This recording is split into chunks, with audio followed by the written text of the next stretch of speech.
Good morning, students. Welcome to the accountancy class. The chapter is accounting for partnership, chapter number 2, basic concepts. कल मैंने आपको partnership के meaning के बारे में बताया था, उसके फीचर्स के बारे में बताया था. आज हम बात करते हैं पार्टनरशिप डीड. पार्टनरशिप क्या है? Partnership comes into existence as a result of agreement among the partners. Partnership कैसे एग्जिस्टेंस के अंदर आती है? जब पार्टनर्स के बीच में कोई ना कोई एग्रीमेंट होता है किसी ना किसी बिजनेस को स्टार्ट करने के रिगार्डिंग. ये एग्रीमेंट ओरल भी हो सकता है और रिटन भी हो सकता है.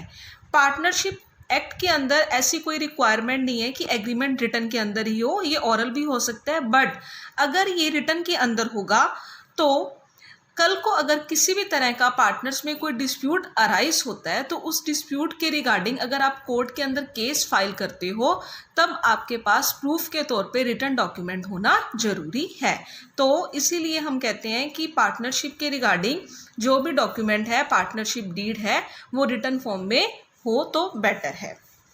पार्टनरशिप डीड के अंदर कौन कौन से कंटेंट्स होते हैं? मेनली क्या लिखा होता है कि बिजनेस का ऑब्जेक्टिव क्या है, कितनी कैपिटल कंट्रीब्यूट करेगा एवरी पार्टनर, किस रेशो के अंदर प्रॉफिट्स और लॉसेस को शेयर किया जाएगा, पार्टनर्स को कितना इंटरेस्ट ऑन कैपिटल मिलेगा, कितना इंटरेस्ट ऑन लोन मिलेगा. पार्टनरशिप डीड के जो क्लॉजेज हैं इसे हम अल्टर भी कर सकते हैं, बट सभी पार्टनर की कंसेंट के साथ. जब सभी पार्टनर्स अपनी कंसेंट दे देंगे तो इस डीड को क्या है, अल्टर भी किया जा सकता है. कंटेंट्स क्या होते हैं पार्टनरशिप डीड के? Contents of the partnership deed. Partnership deed के अंदर कौन कौन से कंटेंट्स हैं? First, names and addresses of the firm and its main business. Partnership deed के अंदर फर्स्ट ऑफ ऑल क्या मेंशन किया जाएगा कि फर्म का नेम क्या है, उसका एड्रेस क्या है और वो किस चीज़ का बिजनेस जो है वो परफॉर्म कर रही है. सेकेंड, सभी पार्टनर्स के नेम और उनका एड्रेस उसके अंदर लिखा होगा. थर्ड नंबर पे एवरी पार्टनर कितनी कितनी कैपिटल लेकर आएंगे.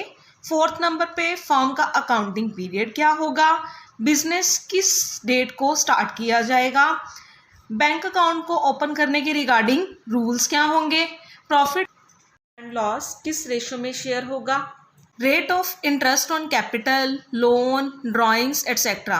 मींस पार्टनर ने बिजनेस में जो कैपिटल लगाई है, बिजनेस को उन्होंने जो एडवांसेस वगैरह दिए हैं, जो उन्होंने बिजनेस से ड्राइंग्स निकाल ली है, उसके ऊपर कितना इंटरेस्ट जो है उन्हें मिलेगा और पे करना पड़ेगा. बिजनेस के डॉक्यूमेंट्स को चेक करने के लिए, बिजनेस के अकाउंट्स को चेक करने के लिए ऑडिटर जो है वो अपॉइंट किया जाता है. उसे कैसे अपॉइंट किया जाएगा, पार्टनर्स को कितनी सैलरी, कमीशन एट्सेट्रा जो है अगर पे करना है तो वो सब कुछ इसके अंदर मेंशन होगा. एवरी पार्टनर की राइट्स क्या हैं, ड्यूटीज़ क्या हैं, लाइबिलिटीज़ क्या हैं, ईच एंड एवरीथिंग जो है वो पार्टनरशिप डीड के अंदर मेंशन करी जाएगी.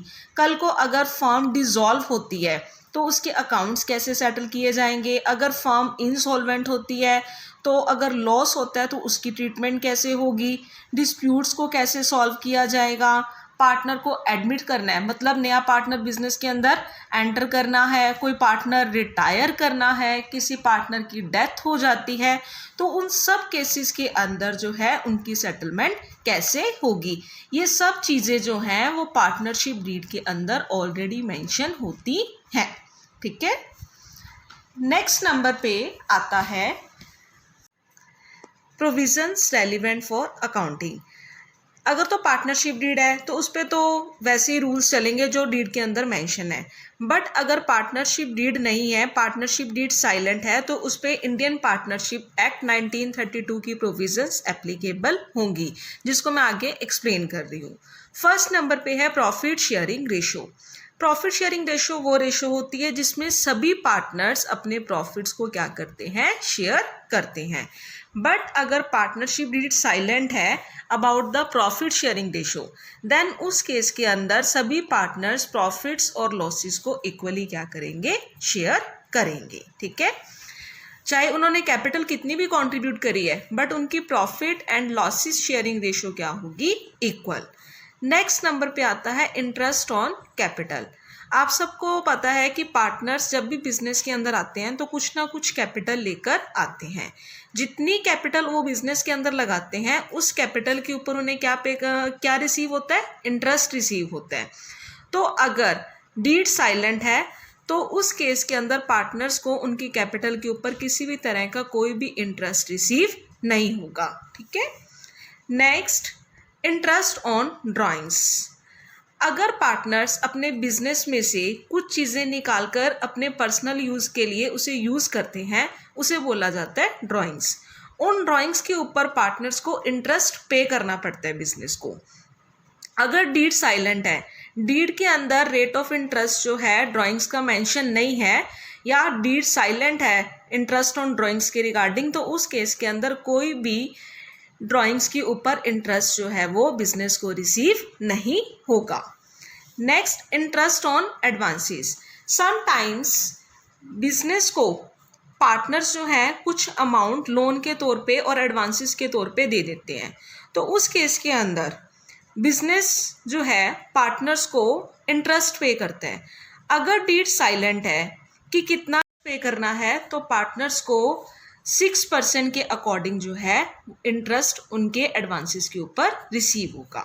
नेक्स्ट नंबर पे आता है remuneration for firms work.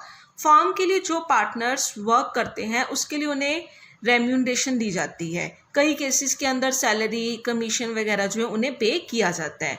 But अगर पार्टनरशिप डीड साइलेंट है सैलरीज के बारे में, रेम्यूनरेशन के बारे में, तो उस केस के अंदर उन्हें कोई भी रेम्यूनरेशन पे नहीं की जाएगी।